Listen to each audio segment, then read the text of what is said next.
So yesterday, President Trump's appointee for the director of the Consumer Finance Protection Bureau, the CFPB, Jonathan McKernan, he appeared before the Senate Banking Committee for his confirmation hearing. So a couple takeaways. My first takeaway, I watched some of it live and then watched some highlights later. So my first takeaway is that the senator's behavior during all of these confirmation hearings is at times embarrassing and insufferable. And it's not just this one, and this is not like, it's both sides of the aisle.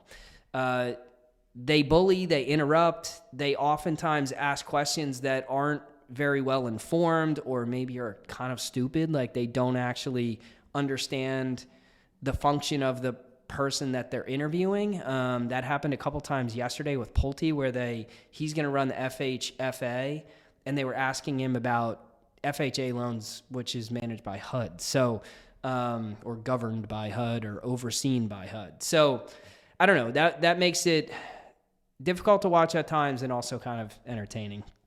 But more specifically to their questioning of McKernan, he was questioned repeatedly by Elizabeth Warren on his commitment to follow the law and the statutes that govern the CFPB that were put in place through Dodd-Frank.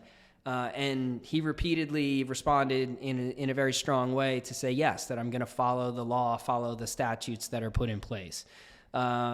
He also acknowledged, though, that the agency's overreached in the past and that he plans to right-size the CFPB and make sure they're focusing on the primary objectives that they should be focusing on.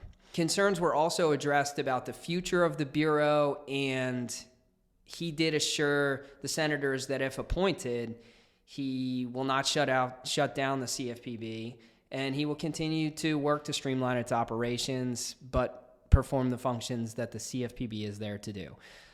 Personally, from what I've seen, read, watched, heard, I think McKernan is very credible and a really qualified hire, and I'm optimistic that he'll do a great job in that role.